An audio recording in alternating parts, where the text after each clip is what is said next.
My name is Martha Brooks. I'm 73 years old, a retired schoolteacher, and I've lived in the same quiet corner of Ohio my whole life. Most days I spend my mornings on the porch with a cup of tea, watching the wind move through the trees in my backyard, like it's remembering something. This story I'm about to tell you isn't easy for me. It's not something I've shared with many people, but I feel like it's time. Maybe someone out there will hear it and feel less alone, or maybe they'll learn what I wish I'd known. You see, years ago, I did what I thought was a beautiful thing. I adopted a boy named Ethan. He was 10 when he came into my life, small for his age, with quiet eyes and a backpack that looked heavier than it should have been. I'd just lost my husband, and the house felt too empty, too still. I thought bringing in a child who needed love would help us both. I believed with all my heart that love could heal anything. But what I didn't know, what no one tells you, is that some wounds run deeper than affection can reach. Some pain has roots too tangled to pull out with kindness alone. And in trying to save him, I found myself lost in a darkness I never imagined. Ethan wasn't a bad child. I still don't think that. He was broken in ways I didn't understand, and I tried to love the hurt out of him. I tried to fill all the cracks with patience, hope, and bedtime stories. This isn't a story about adoption, not really. It's a story about the limits of love, the danger of ignoring our instincts, and the cost of silence. It's also a story about how a mother's heart can carry too much, even when it's already breaking. I never thought I'd be the one telling this kind of tale. But here I am years later with more scars than I care to count, and one story I can't keep buried anymore. If you're still listening, thank you.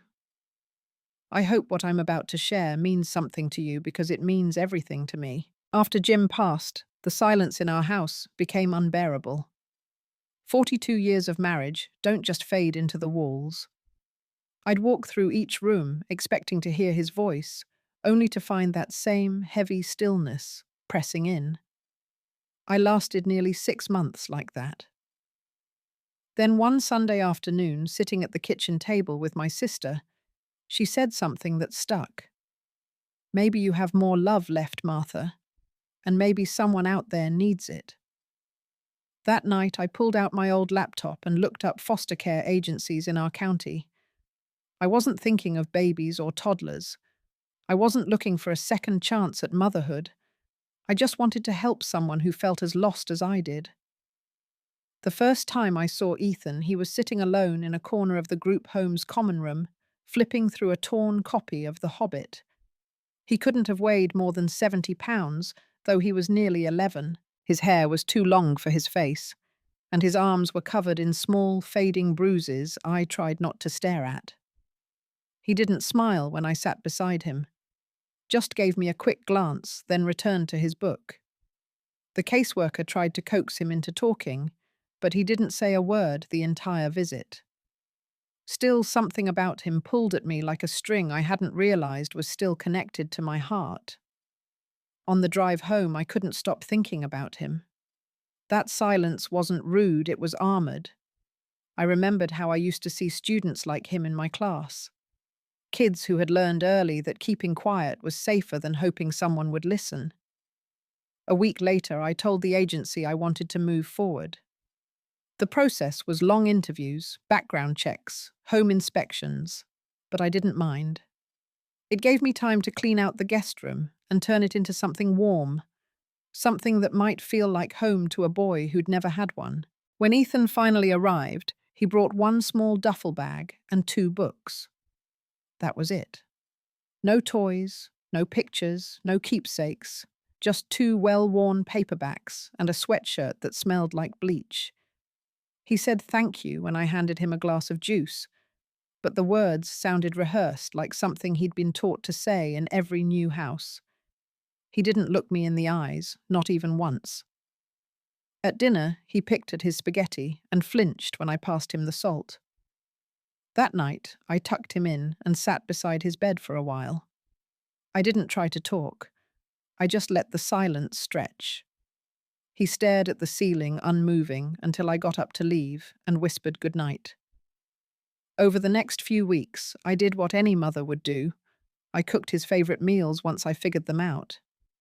I gave him space when he needed it, but always made sure he knew I was nearby. I tried not to take it personally when he flinched or recoiled or stared blankly when I hugged him. There were small wins. A few weeks in, I caught him humming in the kitchen while washing his hands. Once he laughed just a short burst when I burned the toast so bad it looked like charcoal. Those moments kept me going. But there were also things I couldn't ignore. I found him sitting in the closet one evening, curled into himself like a child hiding from something. His eyes were wide, distant, and he was rocking slightly, whispering words I couldn't make out. He snapped out of it when I gently touched his shoulder, but he wouldn't talk about it. Later that night, I noticed deep scratch marks inside the closet door. Not fresh, but not old either. At his first checkup, the pediatrician pulled me aside and asked if I knew about the burn mark on the inside of his thigh. I didn't. I had never seen it. It looked old but deliberate. I asked the agency about it, and they said Ethan had come from a high-risk placement, but details were sealed. The only thing they could tell me was that he'd bounced through 4 homes before mine. I wanted to believe he was finally safe now, that I could fix what had been broken. I told myself love would be enough, that if I gave him stability, patience, and all the kindness I had left, everything would be okay. But even then, a part of me, quiet and hidden, knew there were shadows following Ethan. I just didn't understand yet how dark they really were. It started with little things. A missing cookie from the jar, a broken frame, no one claimed the dog, barking at shadows in the hallway late at night. I chalked it up to growing pains, normal for a boy adjusting to a new home. Then I noticed his eyes. Not just tired or sad, but distant in a way that felt almost practiced, like he was trying to disappear while standing right in front of me. Sometimes I'd catch him staring at walls, at me, at nothing, with a stillness that made me pause. He began lying about small things. Whether he'd done his homework, whether he'd brushed his teeth, where he had been after school. The stories didn't add up. But I told myself it was just fear, maybe a habit from bouncing between homes.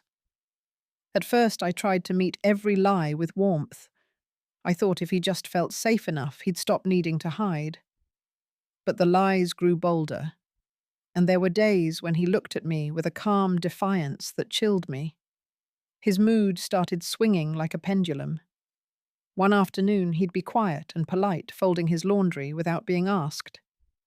The next, he'd snap over nothing, spilling juice, losing a pencil. His face turning red as he slammed his door shut. I tried talking to him during those moments, sitting outside his room, letting him know I was there. He never answered. I'd sit for 20 minutes, 30, until the silence pressed too hard against my chest and I had to walk away. Sometimes I'd hear him muttering to himself, just low murmurs behind a closed door, like he was having a conversation only he could hear. Once I found pages torn from a library book under his bed, the edges shredded like they'd been chewed or clawed. I told myself every child has phases.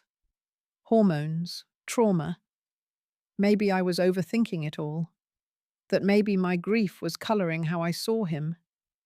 But there were nights when I lay awake wondering if I'd missed something vital. If I had stepped into a kind of love I didn't fully understand. There's a specific kind of guilt that comes when you start fearing someone you love. Even then, I couldn't bring myself to say the word wrong out loud. I still set his plate at dinner, still left the hallway light on for him. Still called him sweetheart, even when he looked right through me. Part of me held tight to the boy who once laughed at burnt toast. The other part, the quieter one, began whispering that love might not be enough this time. I didn't want to listen. But the whisper wouldn't stop. It was the missing cash that started it. $50 I'd tucked in the kitchen drawer for groceries was gone. At first, I assumed I'd misplaced it, even blamed myself for forgetting something so basic. But then it happened again. 20 here, 10 there, and always from places I'd checked twice. When I finally asked Ethan, he shrugged and said, maybe I'd spent it without remembering. There was something off in his voice. Not angry or defensive, just cold, like he didn't care if I believed him or not. A few days later, I found a crumpled envelope under his bed. Inside were cut-out pictures from a catalogue. All women, all blonde, some posed in ways that made my stomach twist. In the back of his closet, I found a spiral notebook filled with doodles, figures with hollow eyes, red ink slashed across their mouths. I didn't know what to make of it. Was it art? Was it rage? I stood there holding that notebook and felt something I hadn't allowed myself to feel before. Fear. I started locking my bedroom door at night, just in case. I told myself it was silly that I was being paranoid, but I did it anyway. Then came the night I woke up and sensed something was wrong, not from a sound, just that strange heaviness in the room, like the air itself had thickened. When I opened my eyes, he was standing there, at the foot of my bed. His hands were at his sides, silent. I couldn't speak for a second. My mouth opened, but no words came out. The only thing I could hear was my heartbeat in my ears. He didn't move, just stared, not blinking, not even breathing, it seemed. I asked if something was wrong, if he had a bad dream. He said nothing. After a moment, he turned and walked out, closing the door so softly it barely made a sound. I didn't sleep that night. I lay there until morning, eyes open, listening for the creak of floorboards or the brush of fabric. I told myself I'd imagined the look on his face, but I hadn't. It wasn't blank or sleepy. It was studied, watching me the way someone watches prey before they move. That was the moment something shifted inside me. A line I hadn't known existed had been crossed.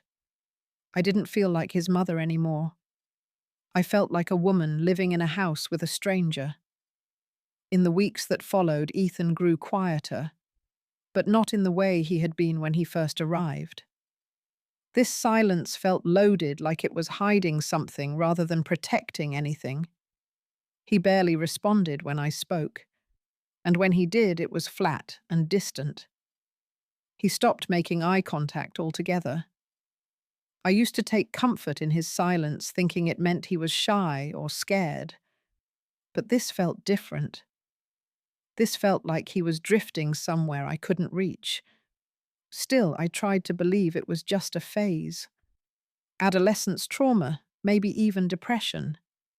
I told myself not to panic, that love takes time and healing isn't linear. Then he started disappearing. He'd leave for school and come home hours late, claiming he stayed at the library, though his backpack was always empty. I noticed he smelled like cigarettes sometimes, like something sharper, something chemical and wrong. I confronted him once gently, just asking where he'd been. He looked me in the eye for the first time in days, and the way he smiled didn't feel human. There was something performative in it, like he knew I wouldn't do anything no matter what he said. That night I went to bed early. I felt heavy in a way I couldn't explain, like something had settled in the house that didn't belong. I locked my door as always, but it didn't help. I woke up sometime after midnight, heart racing for no reason I could name. The room was dark, but not silent. There was breathing, not mine. He was in my room, just inside the doorway, watching me again. This time he wasn't still. He stepped forward slowly. I sat up, my voice caught in my throat. He said nothing, just kept walking toward me with something in his hand. I asked him what he was doing. He didn't answer. When he got close enough, I saw the object, a photograph, one of me from years ago, smiling in the garden. I tried to stand to move away, but he lunged and pushed me back onto the bed. His hand went over my mouth, pressing hard. I could barely breathe. I kicked, scratched, and tried to scream, but his weight pinned me. He whispered things I can't bring myself to repeat, things that made my skin crawl. His breath was warm against my ear, and I remember thinking, this is not my son. Then suddenly there was noise. My bedroom door slammed open and I heard my neighbor's voice yelling from the hallway. I had left the window cracked, and maybe by some miracle someone heard me. Ethan jumped off me and ran. I scrambled out of bed and slammed the door shut behind him. My hands were shaking too badly to lock it. When the police arrived, he was already gone, vanished into the night, like a ghost. They found the photo later torn in half on the front lawn. I sat on the floor of my bedroom wrapped in a blanket, trying to hold on to the pieces of myself that hadn't been touched. I kept saying, this can't be real. But it was. My son had become something I didn't recognize, and I couldn't protect either of us from him anymore. The morning after, I sat at the kitchen table in the same robe I had on during the night. My neighbor had brought me tea, but it went cold in my hands. Every sound in the house felt louder, like it was reminding me that nothing would ever be the same. They found Ethan 2 days later sleeping under the bleachers at the high school football field. He didn't resist when they approached him. When the officer told me, I felt nothing at first. Just a numbness, like my body had shut down to protect me. He was placed under psychiatric observation at a facility 2 hours away. I was asked to visit to provide history to help the doctors understand him better. But when I saw him through the glass, I couldn't go in. I just couldn't. The doctor called me a few days later. He said Ethan had been living with undiagnosed schizophrenia, likely for years. He added that trauma from early childhood had probably worsened it. I remember just nodding as he spoke, even though no one could see me. My husband George said nothing for a long time after I told him. Then he packed a small bag and left the house for 3 days without saying where he was going. When he came back, he was quieter, worn. We sat together in silence most evenings, not knowing how to speak without unraveling. There were no words left for what we had lost. Ethan stayed in the hospital under supervision. He never asked to see me. I never asked to see him either. People in town stopped asking questions after a while. Maybe they sensed the weight of what we carried, or maybe they didn't want to know. Either way, the quiet suited me just fine. Sometimes I walk past his old room and catch myself pausing at the door. I think of the boy with the book in his lap and eyes full of secrets. Then I keep walking because there's nothing left in that room that belongs to the boy I tried to save. There are things I wish I'd known back then, not just about adoption or trauma, but about love itself. We grow up believing that love can fix anything, that if we just care enough, the pain will soften and the broken will mend. I used to think that too. I thought I could pour enough comfort into Ethan's life to erase whatever had come before. But love doesn't erase. It wraps itself around the cracks, hoping to hold things together, even when the damage runs deeper than we know. What I've come to understand is that some wounds don't heal with time or tenderness. Some needed tools I didn't have. Some require professionals' medication and a system that knows how to carry what families alone cannot. I don't regret opening my home to Ethan. I regret not asking for help sooner. I regret silencing my instincts because I was afraid of what they might mean. Parents, especially mothers, are praised for their sacrifice. We are taught to give, to forgive, to endure. But there is a quiet strength in stepping back and saying, this is more than I can carry alone. If you're listening to this and you're raising a child who scares you, I want you to know you are not weak for feeling that fear. You are not a failure for needing help. You are not alone in the questions you're too scared to speak out loud. The day I realized Ethan might truly harm me was the day my view of motherhood changed. Not because I stopped loving him, but because I understood that loving him meant protecting both of us from what he couldn't control. Sometimes love looks like boundaries. Sometimes it looks like calling the doctor or the police. Sometimes it looks like saying no, even when your heart is begging you to say yes. I forgave Ethan in the way you forgive a storm. You don't excuse it, but you understand it didn't choose to be what it became. I know he didn't ask for the pain inside him, but that doesn't mean I could let that pain destroy me. George passed a few years after everything happened. I think the weight of it stayed with him tucked behind his silence, and the way he double-checked the locks every night. He never blamed me, but I think he blamed himself more than he ever said. There's a part of me that still loves the boy who came into my life holding nothing but a book and a half-packed bag. That part mourns what might have been. But another part knows that letting go doesn't mean you never cared. It means you cared enough to survive. I've met other parents since then. We sit in church basements and coffee shops and talk about things most people can't imagine. About kids who scream at walls, about the fear of bedtime, about loving someone who frightens you. If there's one thing I want you to remember from all this, it's that there's no shame in truth. If your child needs more than you can give, say it out loud. Get help. It might just save your life, and maybe theirs too. Now I live more quietly. I volunteer at the library. I garden. I have photos of my grandchildren on the mantel. My life didn't end that night, even though for a while it felt like it had. There's a softness in moving forward, not forgetting, but learning how to live with the memory. I still dream about Ethan sometimes. In those dreams, he's 9 again, holding a book, looking for a place to sit. If you're someone who's been through something like this, I hope you find peace in knowing you're not the only one. And if you haven't, but you're listening, thank you for letting me tell the story I carried for too long in silence.